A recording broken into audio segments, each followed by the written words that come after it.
Gravação iniciada. Senhores, reiniciamos nesse momento a sessão do dia 15 de outubro de 2020, da primeira turma ordinária da segunda Câmara, da primeira sessão do CAF, do turno da manhã. Fizemos uma pausa para o intervalo e retornamos na nossa pauta do dia 15 de outubro. O próximo item que está pautado é o item 82, o processo 10.980.006.337.2007.72, recorrente a PSN Montagens e Manutenção Industrial. O relator é a doutora Gisélia, a quem eu passo a palavra. Obrigada, presidente. Vamos lá. Esse caso, a exigência de multa isolada, tá, de 75, exigida por meio do auto de infração em virtude de compensações consideradas não declaradas, conforme aí despacho decisório. Cientificada, a contribuinte ela apresentou impugnação e concorda que no âmbito administrativo não há possibilidade da compensação de suposto direito creditório.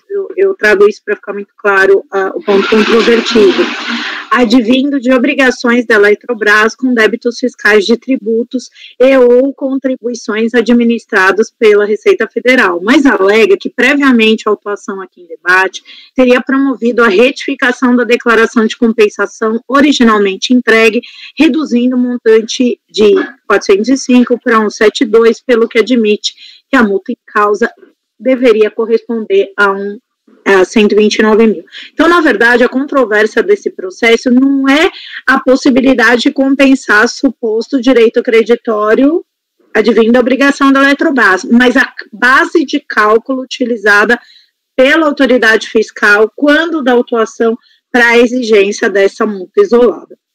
Então, sustenta que a referida substituição das declarações apresentadas originalmente no processo tal foram analisadas pela respectiva autoridade fiscal. Então, aqui é isolada, mas quando, da análise lá nas declarações, nos processos de compensação, a autoridade fiscal assim se manifestou. De folhas tais a tais, o contribuinte compareceu ao processo com as certificadoras, daquelas inicialmente apresentadas folhas tais. Como apresentam redução significativa dos valores inicialmente declarados compensados, mas considerando que se achavam compatíveis com os confessados em DCTF e DIPJ, procedeu-se à retificação dos valores no Profisc, bem como formulação de representação à PAC, para, sendo o caso, ser aberta a fiscalização. Então, na verdade, lá no outro processo de compensação, eles analisaram, acharam que tinha compatibilidade DCTF, DIPJ, aceitou a retificação, vamos dizer assim, desses valores e que se abra a fiscalização, no caso até poderia ter sido no âmbito nesse processo, para fins de verificar a validação disso. Com efeitos, créditos tributários de PIS, COFINS, CSL, devidamente retificados, foram encaminhados e inscritos em dívida ativa e posteriormente foram incluídos no PAEX instituído aí. Ao final, para além do ajuste da base de cálculo da multa, requer seja concedido o direito de pagar ou parcelar o valor com redução de 50% a 40%, respectivamente. Bom, a DRJ julgou improcedente a impugnação, tá? Então, dizendo que a declaração já foi objeto de decisão administrativa e não poderia ser retificada e, portanto, está mantida a multa isolada com a base cheia, sem considerar a base atrelada a essas retificações. Cientificada da decisão, ela apresenta recurso voluntário e reitera os argumentos, vez que a decisão de piso teria desconsiderado as provas anexadas aos autos, em especial a informação fiscal emitida pela própria DRF de Curitiba, e, por conseguinte, entendeu pela impossibilidade de retificação da declaração, mantendo o lançamento disposto no presente auto de infração. É o relatório. A gente vai analisar aqui no meu voto, eu vou até trazer as duas telas e no que a DRJ se baseou também em termos de informação fiscal e a ratio decidente dela, tá? Posso passar para o voto, presidente? Sim, deve sim, claro, doutora Gisele. Então, vamos lá, que eu faço só o breve resumo. Então, vamos lá. Item 10, conforme relatado, aqui eu admito, preencho os pressupostos e tudo mais, dele tomo conhecimento e passo a analisar. Então, como a gente viu, o foco é essa multa isolada de 75, mas o contribuinte não se insurge propriamente pelo fato das compensações não terem sido consideradas não declaradas, de fato, crédito oriundo de empréstimo compulsório, então, ok quanto a isso. O que o contribuinte se insurge é essa diferença de base de cálculo pela qual foi aplicado o percentual de 75 da multa isolada. Já em sede de impugnação, a contribuinte esclareceu que previamente a presente autuação, aqui eu pus as datas, ciência em 13/6, em 21/7, através de requerimento dirigido ao Superintendente Regional da Receita Federal da Nona, requereu a substituição das declarações de compensação apresentadas originalmente em 21/3/2005 no processo administrativo tal, tendo em vista as mesmas informar valores de tributo em desconformidade com a legislação tributária, principalmente no que se refere à base de cálculo dos mesmos. Ao analisar o referido requerimento, a adulta autoridade fiscal, lá no processo de compensação, tá? Assim se manifestou. Isso está nos autos, eu colacionei aqui para ficar bem claro. O contribuinte, ele se baseou muito nessa primeira manifestação, que foi a que eu li, como apresentassem redução significativa de valores, mas considerando que se achavam compatíveis, ele aceitou. Ainda assim, naturalmente, fez a representação para que, se fosse o caso, fosse aberta realmente fiscalização. Então, após a ciência, aí ele descreve já decorrido o prazo para pagamento, como comparece o contribuinte, tudo mais. Então, ele abre a representação para fins de potenciais providências quanto à análise deste cotejo. Ainda assim, ele tem essa manifestação clara no sentido da compatibilidade entre DCTF e DIF. Então, o voto condutor da decisão de piso interpretou essas informações de forma a considerar que, como a contribuinte tentou promover a retificação de declaração de compensação após ter sido cientificada do despacho decisório que a considerou não declarada, incabível a pretendida retificação da declaração de compensação à luz do artigo tal e tal. Então, no fundo, ele não foi olhar se era aqui no nosso processo, a autoridade fiscal e julgador não foram olhar se essa compatibilidade ou não, ela simplesmente leu essa segunda folha aqui e falou, olha, foi feita após o despacho decisório, então não concordo. Lembrando que aqui eu estou no auto de infração de multa isolada, ocorrido quase 2 anos depois. Vamos lá. Então, à luz do artigo tal, então vigente, aqui eu só replico. Então, a retificação da declaração gerada a partir do programa PDComp, mediante a utilização de formulário de papel, somente será admitida em hipótese de inexatidão material, que é um pouco o que a gente falou também no julgamento passado, de ontem, ou inclusão de novo débito ou aumento do valor do débito compensado mediante apresentação. Então, quais hipóteses, né, não seriam admitidas ou, de outra parte, seriam admitidas a retificação. Data máxima vênia, não cabe prevalecer o entendimento consubstanciado na redecisão de piso, vez que a própria autoridade fiscal reconheceu que, embora tenha havido a redução significativa dos valores inicialmente declarados compensados, os considerou compatíveis com os valores compensados em DCTF e DIF, logo merece ser privilegiado o princípio da verdade material.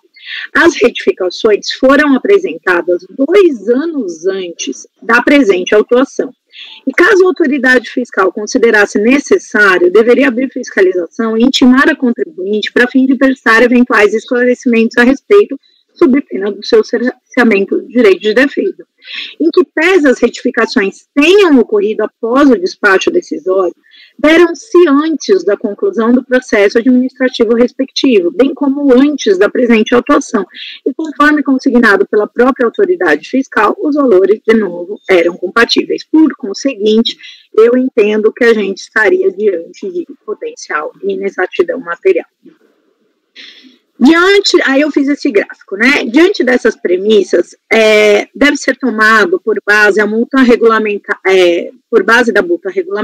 os valores retificados e que foram inscritos em liquidativa na União. Confira-se a tabela comparativa. Então, eu fiz aqui, né, dos valores dos créditos originais, decorrentes das retificadoras, realmente, principalmente aqui, né, quando comparado esses 222 a essa redução, mas os outros, né, e também do 405, a gente tem a base de 303, que se vocês fizerem o cotejo com autodifração, é isso. A base do 75 foi esse 303, dos valores originais, e aí eu peguei das retificadoras, que dá a base 129, que é indicada pelo contribuinte. Então, a gente está falando em aplicar o 75 aqui, manter, né, à luz do auto-infração, ou considerar essas declarações retificadoras diante dessas premissas que eu coloquei aqui, a 129. Quanto ao pedido de desconto do valor da multa aplicada, assertivas são as colocações constantes do voto condutor da decisão de piso. É de se destacar que não existe base legal e, de qualquer maneira, apenas a título de esclarecimento, diga-se que as reduções de 50, no caso do pagamento, ou de 40, no caso do parcelamento, somente são aplicáveis desde que haja pagamento ou parcelamento dentro do prazo da impugnação, o que não é mais o caso. Então, a minha conclusão é no sentido de conhecer e dar provimento para reduzir a multa isolada lançada de 303 para 129, tá? A base, né? Reduzir a base de incidência, né? Reduzir a base de incidência da multa isolada lançada de tanto para tanto. Obrigado, doutor Como voto, presidente. Obrigado, doutor Zé. Então, a questão que foi tomada por base, ele tentou retificar a decompra e não aceitar depois espaço decisório. Mas em outro processo administrativo, aqueles débitos que foram escritos em dívida ativa já foram em valor menor, isso? Perfeito. Então, consideraram a retificação. Portanto, seu voto está perfeito, então, para mim. Eu digo só uma coisa, vocês estão me vendo, porque eu não estou conseguindo visualizar os senhores aqui, não só a doutora Gisele, que não estou conseguindo ver. Estão me vendo normalmente? Sim, presidente. Então, vou continuar. Agora eu vi o Alexandre, a Gisele desapareceu. Interessante. Bom, senhores, alguém quer comentar alguma coisa? Eu posso ir para a votação? Podemos ir para a votação? Bom, não tem nenhuma mão levantada, vamos para a votação. Doutor Nelson. Senhor presidente, a gente está tratando uma multa isolada, né? E a multa isolada tem como base de cálculo débito declarado, né? Que se pretendia compensar. A declaração foi considerada não declarada, ou seja, ela, para os efeitos legais, ela não existe. Da mesma maneira, não existe a retificadora dela. Não é o caso de retificar uma declaração não declarada. Entende? Não. E a aplicação do que a gente está tratando aqui não é a exigência de um débito confessado em DCTF. A gente está tratando de um ato antijurídico, que é pedir a quitação de um débito a partir de um crédito que não existe, sabidamente não existe, que é proibido por lei. Certo? Então, veja que esse débito aí não precisa nem ter sido constituído, não precisa nem de DCTF. Aí. Basta o pedido para dar ensejo à sanção. Esse é o que traz o dispositivo legal. Se você pede para quitar débito, não importa qual não importa o valor, a partir de um direito creditório que é defeso em lei, você vai pagar uma multa. Agora, o cálculo é sobre aquele valor que você estava querendo quitar. Não importa se esse valor é devido ou não. Certo? Não importa se ele está declarado ou não em DCTF, qual é o valor correto dele. Certo? Então, se o contribuinte declarou em DCTF determinado valor X e quis quitar esse valor com uma decomp, certo? E logo depois ele vem por outro procedimento, assim, opa, esse valor X que eu declarei na DCTF não é X, é X sobre 2, certo? Tudo bem, vamos exigir de você X sobre 2, não X, porque é devido X sobre 2.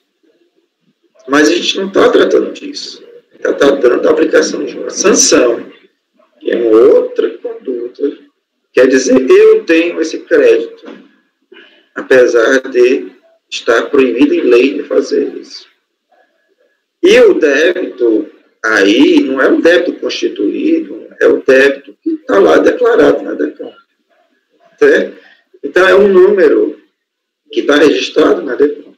O que importa não é o que vai ser cobrado, é o que foi declarado, o que está lá, que foi colocado lá na DECOMP, escrito na DECOMP. Tá? Então, assim, e é a DECOMP que não pode ser retificada, porque ela não foi nem declarada, né? Totalmente inexistente, foi feito para cá. Então, senhor presidente, eu entendo que não é o caso de a gente reduzir a multa para que se adote como base de cálculo o valor devido do débito. Porque a lei não exige, não determina que a base de cálculo seja o valor devido do débito. Determina que a base de cálculo seja o valor declarado do débito. Certo? E, então, eu vou abrir divergência no sentido de negar provimento ao recurso voluntário para que a multa seja exigida no valor constante da DECOMP, não declarada conforme a lei. Perfeito. Doutor Nelson, aqui, como eu não estou vendo a imagem de vocês, a doutora Gisele só pediu a palavra, tá entendendo? Normalmente, quando inicia a votação, eu não dou a palavra, mas nesse caso, como eu não sei se tinha havido pedido a palavra antes ou ulterior, eu vou dar a palavra para a doutora Gisele, tá entendendo? E depois, se for o caso, eu retorno a palavra para o senhor também. Doutora Gisele, pode falar. Eu só estou vendo a imagem de isso está me dificultando, tá entendendo? Não, presidente, é só um comentário. Aqui, a questão do débito, para mim, também está clara, Nelson. O ponto é, o que ele modificou foi o crédito, o foco é o crédito. Quando você olha a base, ela foi, e decorrer desse contexto, reconhecido, inclusive como não declarada, essa retificação foi reconhecida, inclusive o que foi encaminhado à inscrição individativa. O débito foi reduzido pela própria autoridade fiscal, e se você faz o bate de IPJ e DCTF, ainda que você considere, né, de alguma maneira que seria irrelevante, que eu tenho que só olhar na mesma linha da DRJ aqui nesse caso, tá? Eu só tenho que olhar o fato dela não ter sido compensada, e realmente você pode ir nessa linha de raciocínio que não admite, em hipótese nenhuma, retificação, e que, portanto, o que aconteceu lá, ou como foi conduzida a inscrição individativa é irrelevante, o fato é que a gente tem um encaminhamento nesse sentido. Então, se o próprio contribuinte ele faz uma declaração que seja inexata ou relativa a não compensação, e ele percebe que até o crédito foi a menor, a própria autoridade percebe que há essa convergência com a documentação fiscal dele. Será que a gente, né, eu coloco essa provocação, será que realmente a gente tem que absolutamente desconsiderar para fins de imputação de penalidade, na dúvida, inclusive, quanto à exigência? Eu acho que, eu entendo a sua colocação, tá, Nilson, mas eu acho que essa rastreabilidade, ela existe aqui no processo, e isso faz com que a gente duvide da própria base aplicável da penalidade. Eu só quis fazer esse comentário, porque, assim, não é pura e simplesmente, isso não foi levado a cabo, e essa retificação, se ela tivesse sido mantida naquele processo, tivesse sido ignorada naquele processo, beleza, mas fato é que o que acabou sendo o meu mote para essa redução foi justamente, eu fiz questão de colocar no voto essas duas manifestações do processo de compensação, tá?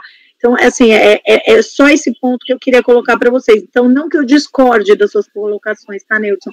Mas aqui, para mim, essa informação fiscal, ela teve um peso significativo na formação, ainda que eu entenda o seu ponto de vista e até o da DRJ propriamente. Só isso, presidente, que eu acho que era importante, né? Perfeito.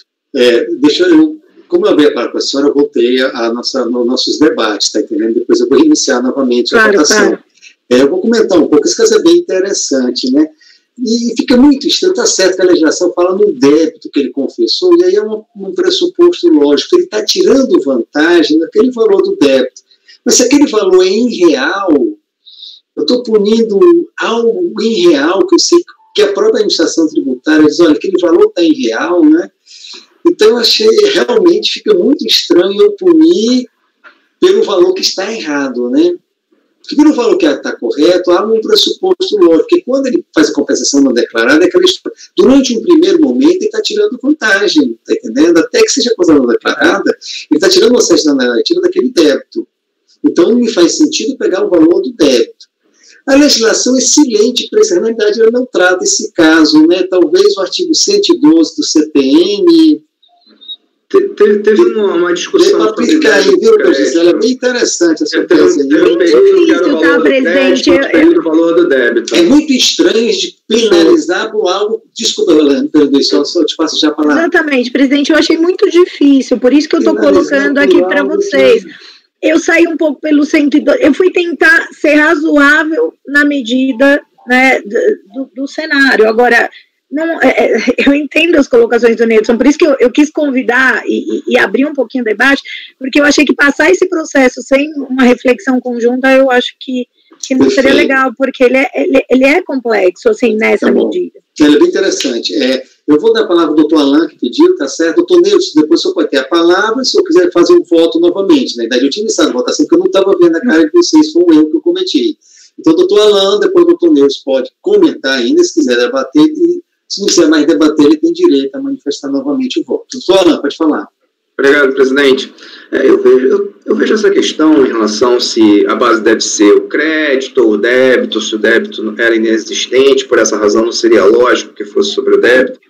Me parece que isso é uma questão mais de opção do legislador, me parece, né? Inclusive, houve uma alteração legislativa, até nesse sentido, né? Um período, a multa tinha por base o valor do crédito, depois o valor do débito, enfim.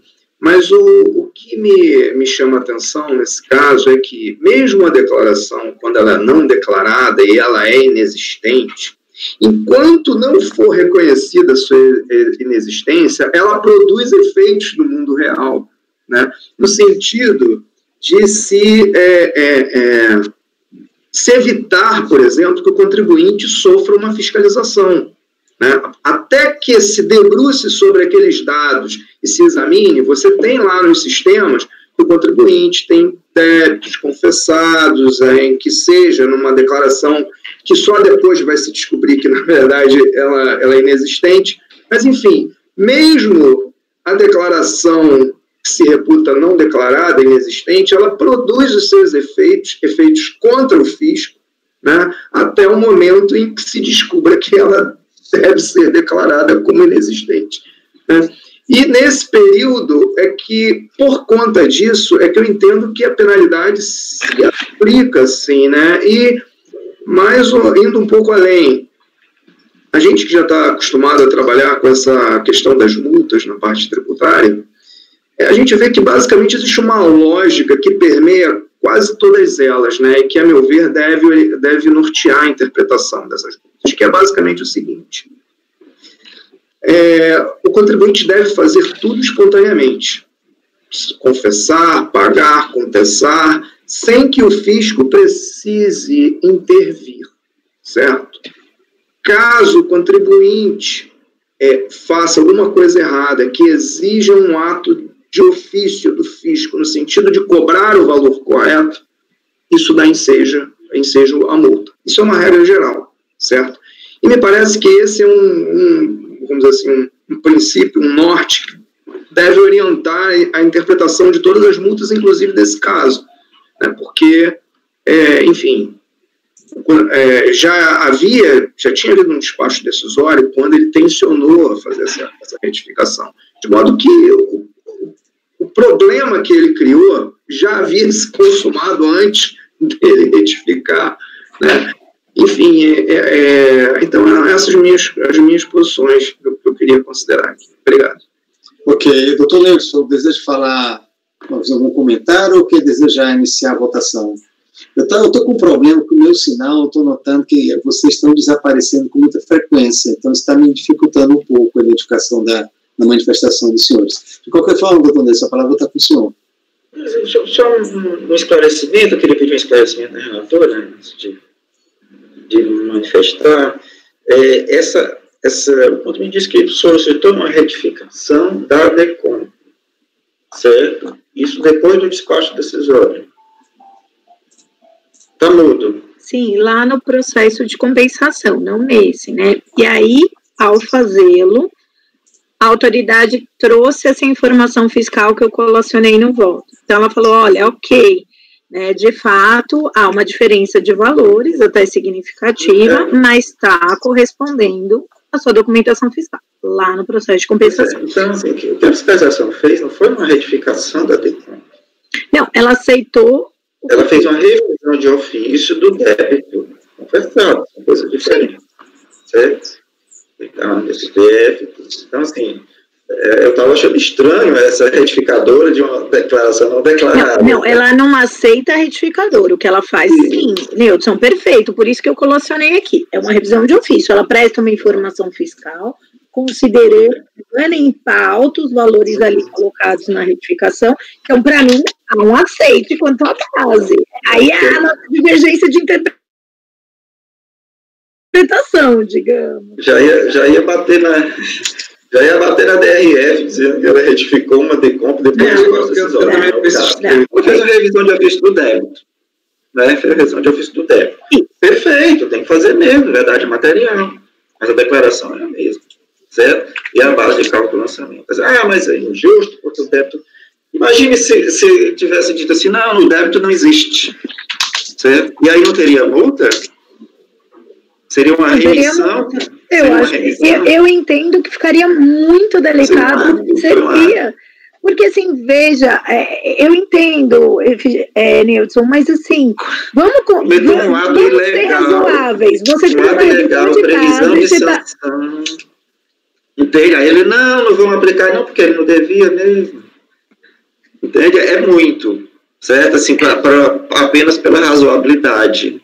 Certo? Não, eu entendo, esse é o ponto, mas no meu, assim, para mim fica muito complicado pela formação da base, da hipótese mesmo de exigência da multa isolada, você imaginar usar uma base diversa da própria reconhecida com a rastreabilidade do débito que a própria autoridade fiscal reconheceu para fim de cobrança. Mas a base da multa não é o débito. Eu entendo, é o crédito, e ele retifica o crédito justamente acaba, por consequência, dando uma rastreabilidade à redução do débito, e eu entendo que um é o crédito, outro o débito, não tenho dúvida nenhuma, mas eu acho que, na medida que eles mesmos, no cotejo, reconhecem a diferença a menor do débito, ainda que o crédito tenha sido cheio, ao contribuinte de livre e espontânea vontade, ainda que depois da denúncia do despacho decisório, ele tenha feito essa retificação, veja, ela foi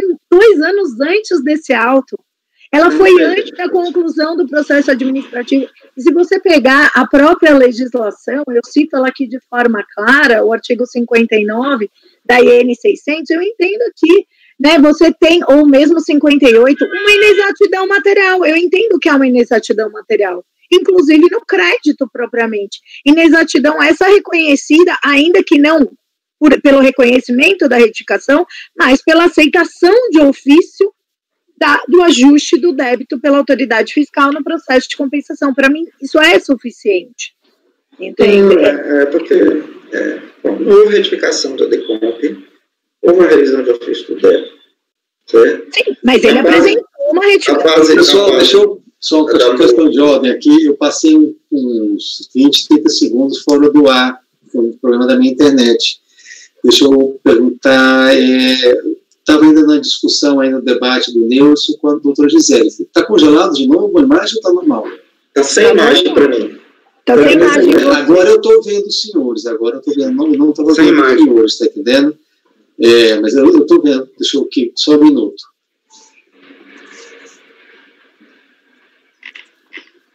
Já apareceu na imagem? Não. Eu estou vendo, senhores, eu acho que dá para a gente continuar, tá certo? Vamos terminar a votação. Só perder um pouco, eu posso já colocar em votação ou vocês ainda querem debater mais alguma coisa com relação a esse tema? Votação. Acho que dá para votar. Doutor Nilson, sou o primeiro a votar. Pronto. Então, eu estava falando, primeiro, não houve retificação da DECOMP. Houve uma revisão do ofício do crédito tributário. A base de cálculo não é o crédito tributário, é o valor declarado, o valor do débito declarado. Certo? É muito perigoso, na minha opinião, certo, você permitir, certo, essa mudança da base de cálculo da multa. Ok, o contribuinte pode apresentar uma DCTF, apresenta uma DECOMP dessas daí, certo? Se passar, beleza, está quitado. Aí o despachador diz, não, né, não passou, não homologo, ou não, é não declarada. Aí ele vai e reduz a DCTF lá para R$10, o valor do débito. Aí a multa vai ser sobre R$10 e não sobre 400 mil. Entende? Então, assim,